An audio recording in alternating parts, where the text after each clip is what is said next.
الحمدللہ وکفا وسلام علی عبادہ الذین اصطفیٰ خصوصاً علی سید الانبیاء علیہ التحیۃ والثناء اما بعد فاعوذ باللہ من الشیطان الرجیم بسم اللہ الرحمن الرحیم قد نری تقلب وجہک فی السماء فلنولینک قبلۃ ترضاها فول وجهك شطر المسجد الحرام وحيث ما كنتم فولوا وجوهكم شطره وإن الذين أوتوا الكتاب لا يعلمون أنه الحق من ربهم وما الله بغافل عما يعملون صدق الله مولانا العظیم۔ بعد از حمد و ثنا سورہ بقرہ کی 144 نمبر آیت مبارکہ آپ نے سماعت فرمائی۔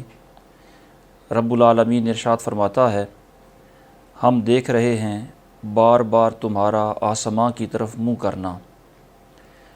تو ضرور ہم تمہیں پھیر دیں گے اس قبلہ کی طرف جس میں تمہاری خوشی ہے۔ ابھی اپنا منہ پھیر دو مسجد حرام کی طرف، اور اے مسلمانوں تم جہاں کہیں ہو اپنا منہ اسی کی طرف کرو، اور وہ جنہیں کتاب ملی ہے ضرور جانتے ہیں کہ یہ ان کے رب کی طرف سے حق ہے، اور اللہ ان کے عملوں سے بے خبر نہیں۔ اس آیت مبارکہ میں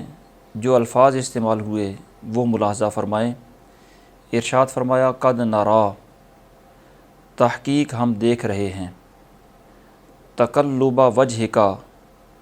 آپ کا بار بار آسماں کی طرف رخ کرنا، بار بار آسماں کی طرف چہرہ کرنا۔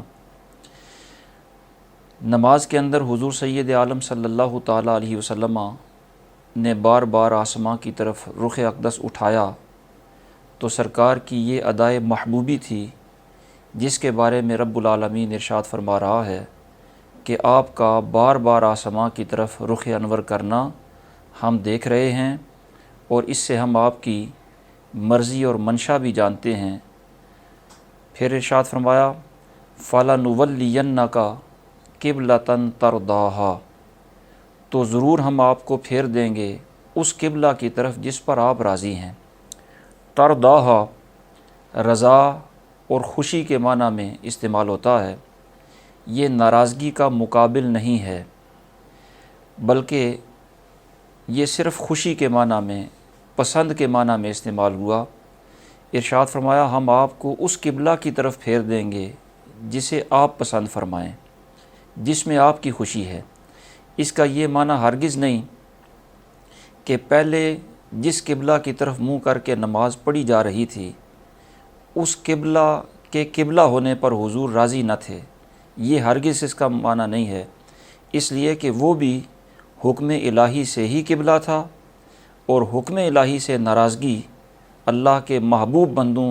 سے تصور بھی نہیں کی جا سکتی۔ حضور اگرچہ اس کے قبلہ ہونے پر بھی راضی تھے، لیکن حضور کی زیادہ خوشی اس بات میں تھی کہ بیت اللہ شریف کو قبلہ بنا دیا جائے، تو ارشاد فرمایا کہ ہم آپ کو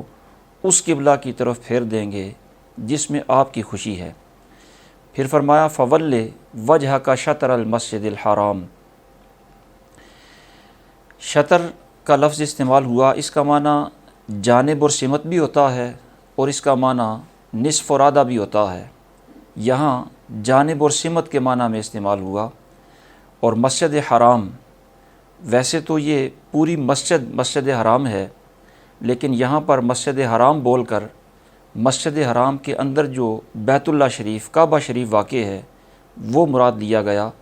تو فرمایا کہ ابھی اپنے چہرے کو مسجد حرام کی طرف یعنی بیت اللہ شریف کی طرف پھیر لیں۔ یہ تو سرکار سے خطاب تھا کہ اے میرے محبوب ابھی ابھی نماز کے اندر ہی اپنا رخ اقدس آپ بیت المقدس سے مسجد حرام یعنی بیت اللہ کی طرف پھیر دیں۔ پھر باقی مسلمانوں کو فرمایا وَحَيْثُ مَا كُنْتُمْ فَوَلُّوا وُجُوهَكُمْ شَطْرَهُ، اور اے مسلمانوں تم بھی جہاں کہیں بھی ہو، زمین کے جس حصے میں بھی ہو، تم بھی اپنا چہرہ مسجد حرام یعنی بیت اللہ کی طرف ہی کیا کرو، اور یہ بیت اللہ کا قبلہ ہونا اور بیت المقدس سے قبلہ کا تبدیل ہونا یہ ایک ایسی بات ہے، فرمایا وَإِنَّ الَّذِينَ أُوتُوا الْكِتَابَ لَيَعْلَمُونَ أَنَّهُ الْحَقُّ مِن رَبِّهِمْ، جنہیں پہلے کتابیں دی گئیں، وہ یہود و نصارہ جنہیں کتاب دی گئی وہ یہ جانتے ہیں کہ یہ ان کے رب کی طرف سے حق ہے، اس لیے کہ ان کی کتابوں میں یہ لکھا ہوا ہے کہ حضور صلی اللہ تعالیٰ علیہ وسلم امام القبلتین ہیں، سرکار دو قبلوں کی طرف رخ کر کے نماز ادا کریں گے، تو سرکار کا پہلے بیت المقدس کی طرف رخ اقدس کرنا، پھر وہاں سے بیت اللہ شریف کی طرف رخ اقدس کرنا، یہ سرکار کی نبوت کی علامت ہے، اور اہل کتاب یہ جانتے ہیں کہ یہ حضور کی حقانیت کی علامت ہے اور ان کے رب کی طرف سے یہ حق ہے، اور اللہ رب العالمین ان کے عملوں سے بے خبر نہیں ہے۔ اس آیت مبارکہ کے ضمن میں علماء نے جن مسائل شرعیہ کا استخراج فرمایا ان میں سے سب سے پہلا مسئلہ تو یہ ہے کہ ہر نمازی پر وہ دنیا کے جس کونے میں بھی موجود ہو اس پر یہ لازم ہے کہ سفر میں ہو یا حضر میں وہ بیت اللہ شریف کی طرف منہ کر کے نماز پڑھے، اس واسطے کہ بیت اللہ شریف پورے آفاق کا، پورے عالم کا قبلہ ہے۔ بیت اللہ شریف کی طرف منہ کرنا ہر نمازی پر لازم ہے۔ اب جو نمازی مسجد حرام کے اندر نماز پڑھ رہے ہیں اور بیت اللہ شریف کو وہ دیکھ رہے ہیں، جن کی نظر کے سامنے بیت اللہ شریف ہے، ان کے لیے یہ لازم ہے کہ وہ عین بیت اللہ کی طرف منہ کر کے نماز پڑھیں۔ اگر ان کا رخ بیت اللہ شریف کی دیوار سے ذرہ برابر بھی ادھر ادھر ہٹ گیا تو ان کی نماز نہیں ہوگی۔ وہ بیت اللہ شریف کے عین دیواروں کی طرف منہ کر کے نماز پڑھیں گے۔ البتہ بیت اللہ شریف کی چونکہ چاروں طرف دیواریں ہیں، اس لیے بیت اللہ کی کسی سمت بھی، وہ مشرق کی سمت، مغرب کی سمت، شمال، جنوب، کسی سمت بھی منہ کر کے نماز پڑھ سکتے ہیں۔ اور جو شخص بیت اللہ شریف کو دیکھ نہیں رہا، مسجد حرام سے باہر ہے، اس کے لیے چونکہ بیت اللہ کو دیکھنا ممکن نہیں اور عین قبلہ کی طرف رخ کرنا بھی اس کے لیے ممکن نہیں، اس لیے اس میں شریعت نے یہ وسعت دی ہے کہ وہ بیت اللہ کو اگر نہیں دیکھ سکتا تو جس سمت بیت اللہ ہے اس سمت اور اس جانب منہ کر کے وہ نماز پڑھ لے۔ اور شطر کا معنی آیت مبارکہ میں یہی کیا گیا کہ وہ بیت اللہ کی جانب منہ کر کے نماز پڑھے، جس سمت بیت اللہ ہے اس سمت منہ کر کے نماز پڑھے۔ اور اس سمت منہ کرنے میں آپ یہ جانتے ہیں کہ اگر پورے آفاق کی سمتیں کی جائیں تو اس سمت منہ کرنے میں بیت اللہ شریف کو اگر 90 ڈگری پر فرض کیا جائے تو اس سے دائیں جانب 45 ڈگری اور اس سے بائیں جانب بھی 45 ڈگری، یہ 90 ڈگری کی جو ایک سمت بنے گی یہ ایک ہی سمت ہے، اور اس سمت میں پڑھی ہوئی نماز ادا ہو جائے گی۔ اس کو مزید آسان لفظوں میں یوں سمجھیں کہ اگر کسی کا بیت اللہ شریف کی سمت منہ کر کے نماز پڑھتے ہوئے عین قبلہ کے دائیں طرف رخ ہو گیا، اتفاقاً ہو گیا، قصداً نہ کرے، اتفاقاً رخ ہو گیا اور وہ 45 ڈگری کے اندر اندر دائیں طرف رہا تو اس نے بیت اللہ کی سمت ہی منہ کر کے نماز پڑھی ہے۔ اسی طرح وہ بیت اللہ کی بائیں طرف اگر اس کا رخ ہو گیا اتفاقاً اور 45 ڈگری کے اندر اندر رہا تو اس نے بیت اللہ کی سمت ہی منہ کر کے نماز پڑھی ہے، وہ نماز ہو جائے گی۔ البتہ اگر 45 ڈگری سے 1 ڈگری بھی زیادہ ہو گیا دائیں طرف یا بائیں طرف تو پھر چونکہ سمت بیت اللہ نہیں رہے گی، اس لیے پھر اس کی نماز نہیں ہوگی۔ یہ تو نمازی کے لیے حکم ہے کہ وہ بیت اللہ کی طرف رخ کرے، منہ اس کا بیت اللہ شریف کی طرف ہونا چاہیے۔ البتہ اس کی نظر، نمازی کی نظر کہاں ہونی چاہیے؟ اس سلسلے میں علماء نے یہ فرمایا کہ اگر نمازی حالت قیام میں ہے تو اس کی نظر سجدے والی جگہ پر ہونی چاہیے، اور اگر وہ رکوع کی حالت میں چلا گیا تو اب اس کی نظر اپنے پیروں کی پشت پر ہونی چاہیے، یعنی پیروں کا جو اوپر والا حصہ ہے رکوع میں نظر وہاں پر ہونی چاہیے۔ اور نمازی جب سجدہ میں جائے تو اس کی نظر اس کے ناک پر ہونی چاہیے، اور نمازی جب قعدہ تشہد کی حالت میں بیٹھے تو اس وقت اس کی نظر اپنی گود پر رہنی چاہیے۔ اور یہاں یہ مسئلہ بھی ذہن نشین فرما لیں کہ نماز کے اندر نمازی کی نظر ان مواقع پر رہنی چاہیے۔ اگر کوئی بندہ نماز کی حالت میں دائیں طرف دیکھتا ہے، بائیں طرف دیکھتا ہے، یا خواہ مخواہ اوپر آسمان کی طرف دیکھتا ہے، تو اس کا یہ حرکات کرنا ناپسندیدہ عمل ہے، مکروہ ہے۔ لیکن سرکار دو عالم صلی اللہ تعالیٰ علیہ وسلم کی شان محبوبی یہ ہے کہ سرکار نے عین نماز کی حالت میں بار بار جب چہرہ انور آسمان کی طرف کیا تو اس کو اللہ رب العالمین نے داد دی اور سرکار کو فرمایا، محبوب آپ کے چہرے کا بار بار آسمان کی طرف دیکھنا ہم دیکھ رہے ہیں، ہم آپ کی مرضی اس سے سمجھتے ہیں، اور جو آپ کی مرضی ہے وہ ہم پورے بھی کیے دیتے ہیں۔ آپ اسی وقت اپنا قبلہ بیت اللہ شریف کو بنا لیں، جس پر آپ راضی ہیں اسے اپنا قبلہ بنا لیں۔ تو سرکار کا بار بار آسمان کی طرف دیکھنا یہ حضور کی ادائے محبوبی ہے۔ اب اگر کوئی نمازی دائیں بائیں یا اوپر نیچے دیکھے تو اس کے لیے یہ مکروہ ہے۔ تو مسئلہ یہ ہے کہ ہر نمازی کا نماز میں قبلہ رخ ہونا یہ ضروری ہے، فرض ہے۔ البتہ اگر کوئی شدید مجبوری اور اضطرار کی حالت ہو، مثلاً کسی دشمن کے حملے کا واقعی خوف ہو یا کسی دشمن درندے کے حملے کا خوف ہو، تو اس وقت قبلہ رخ ہونا اس کے لیے یہ جو فرض ہے یہ ساقط ہو جاتا ہے۔ پھر جس طرف منہ آئے اس طرف منہ کر کے نماز پڑھی جا سکتی ہے، لیکن یہ شدید مجبوری کی حالت میں۔ دوسرا مسئلہ اسی آیت کے ضمن میں علماء نے یہ بیان فرمایا کہ چونکہ قبلہ رخ ہونا یہ فرض ہے، اور قبلہ رخ بندہ تب ہو سکے گا جب قبلہ کی سمت کا علم ہوگا، اس لیے ہر نمازی کو قبلہ کی سمت کا جاننا یہ بھی فرض ہے، یہ بھی ضروری ہے۔ اگر بندہ اپنے علاقے میں ہو تو ظاہر ہے اس وقت تو اس کو سمت قبلہ معلوم ہی ہوگی، اور اگر کہیں سفر پر گیا ہے یا اپنے علاقے سے باہر نکل گیا ہے، اب اسے قبلہ کی سمت کا تعین نہیں ہو رہا، تو اس کے لیے یہ لازم ہے کہ کسی سے پوچھے کہ یہاں قبلہ سمت کون سی ہے۔ اگر کوئی بتانے والا ہو تو اس کے جواب پر، اس کے بتانے پر عمل کرے، اور اگر بتانے والا کوئی نہیں، کوئی ایسا بندہ نہیں جس سے یہ پوچھ کر عمل کر سکے، تو پھر علامات دیکھے، یعنی مسجدوں کے محراب دیکھے اور دیگر اسلامی جو علامات ہیں وہ دیکھ کر قبلہ کے سمت کا تعین کرے۔ اگر وہ علامات نظر آ جائیں تو ان پر عمل کرے، اور اگر وہاں پر علامات بھی نہ ہوں تو پھر تیسرے درجے کے اندر اس کو شریعت اجازت دیتی ہے کہ خود سوچ و بچار کرے، جس جانب اس کا غالب گمان ٹھہرے، جس جانب اس کا ذہن مطمئن ہو کہ یہ جانب قبلہ کی جانب ہو سکتی ہے، اس جانب منہ کر کے نماز پڑھ لے۔ اگر وہ فی الواقع قبلہ کی جانب ہوئی تو فابہا، اور اگر غلطی سے اس نے کسی اور جانب منہ کر کے نماز پڑھ لی تو بھی اس کی نماز قبول ہو جائے گی۔ اور اگر اس نے سوچ و بچار کر کے ایک سمت کو قبلہ کی سمت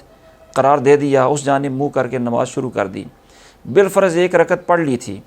نماز کے دوران اس کو خیال آیا کہ یہ جانب جو ہے یہ تو جانب قبلہ نہیں، جانب قبلہ تو دوسری ہے، تو اب اس کو حکم ہے کہ نماز کے اندر ہی دوسری جانب منہ کر لے، نئے سرے سے نماز دہرانے کی ضرورت نہیں، اس نے جو پڑھ لی وہ ہو چکی، اب دوسری جانب منہ کر کے نماز پڑھ لے۔ پھر ایک رکعت بالفرض اگر دوسری جانب منہ کر کے نماز پڑھ لی، پھر خیال آیا کہ نہیں مجھ سے اس جانب میں بھی خطا ہو گئی، جانب قبلہ تو کوئی تیسری ہے، تو اب حکم ہے جس جانب اس کا گمان ٹھہرتا جائے اس جانب رخ کرتا جائے۔ نماز کو دہرانے کی ضرورت نہیں، نماز ٹوٹے گی بھی نہیں، بلکہ جانب قبلہ کو معلوم کرنے کے لیے اس نے جو سوچ و بچار کیا، صحیح سمت معلوم کرنے کے لیے اس نے جو اپنی ذہنی صلاحیتیں صرف کیں، یہ اگر بالفرض غلط بھی کر گیا، غلط سمت کا بھی تعین کر گیا، تو بھی وہ غلطی معاف ہے، اور جو اس نے سوچ و بچار کی اس سوچ و بچار پر اللہ رب العالمین اجر عطا فرمائے گا۔ یہ تو عام نمازی کا حال ہے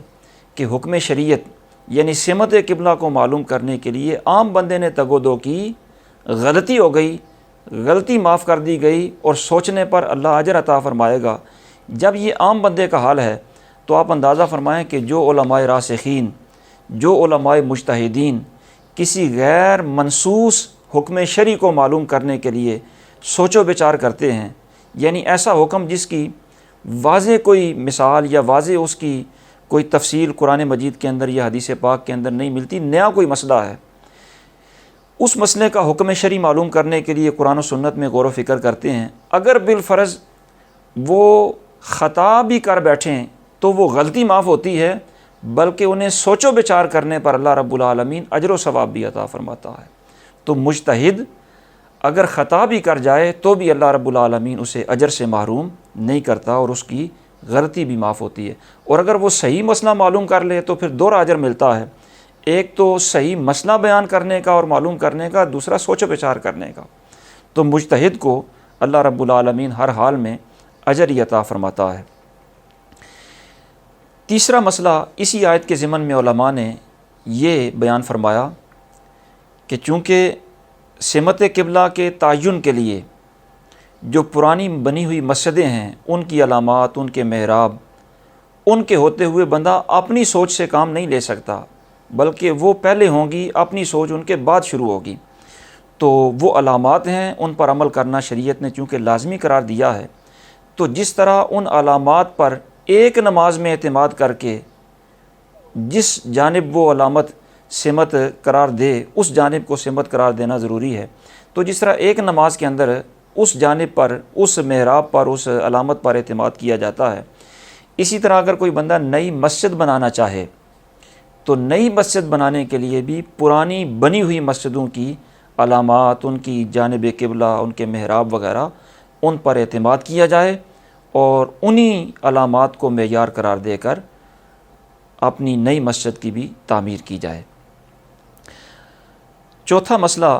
اس آیت کریمہ کے ضمن میں علماء نے یہ بیان فرمایا کہ ہجرت سے پہلے جب حضور مکہ مکرمہ میں تھے، اس وقت تو بیت اللہ شریف ہی قبلہ تھا۔ جب سرکار مدینہ طیبہ جلوہ فرما ہو گئے تو بیت المقدس قبلہ قرار پایا۔ تقریباً 17 ماہ تک بیت المقدس قبلہ رہا۔ اس کے بعد پھر اس آیت کریمہ کے ضمن میں اللہ رب العالمین نے فرمایا کہ بیت اللہ شریف کو قبلہ بنا لو۔ تو بیت اللہ شریف کا قبلہ ہونا یہ تو قرآن کی اس آیت سے ثابت ہے، اور بیت المقدس کا قبلہ ہونا یہ قرآن مجید کے اندر واضح طور پر بیان نہیں ہوا، بلکہ اس کا بیان احادیث طیبہ میں ہے۔ تو بیت المقدس کا قبلہ ہونا جس کا بیان احادیث میں ہے،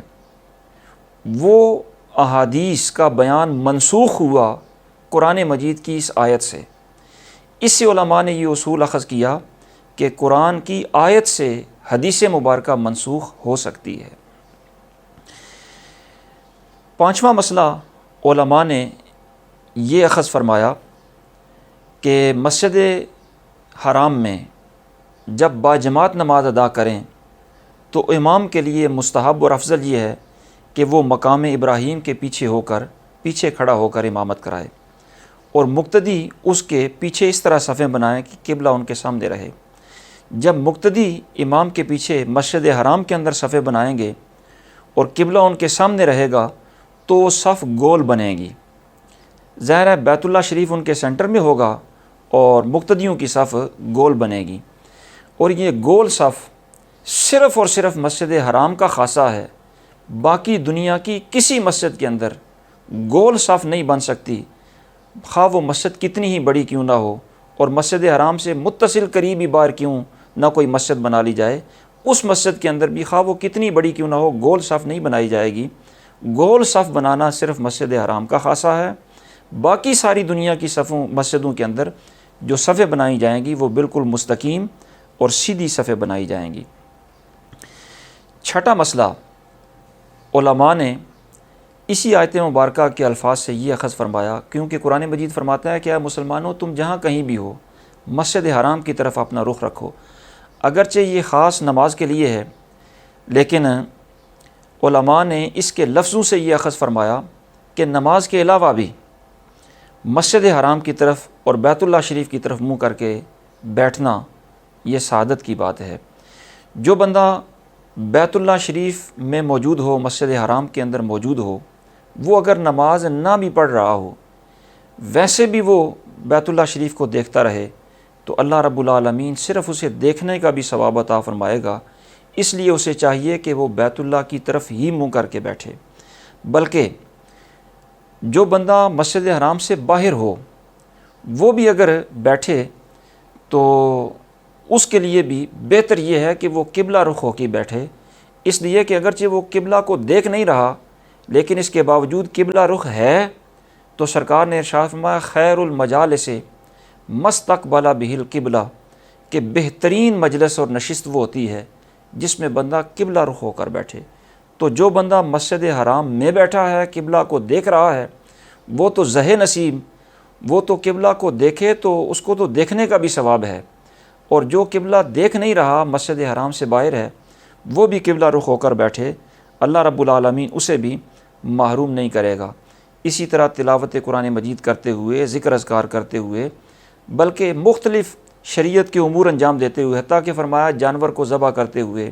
میت کو غسل دیتے ہوئے وغیرہ وغیرہ امور کے اندر قبلہ سمت ہوں تو یہ مستحب ہوتا ہے۔ اور ساتواں مسئلہ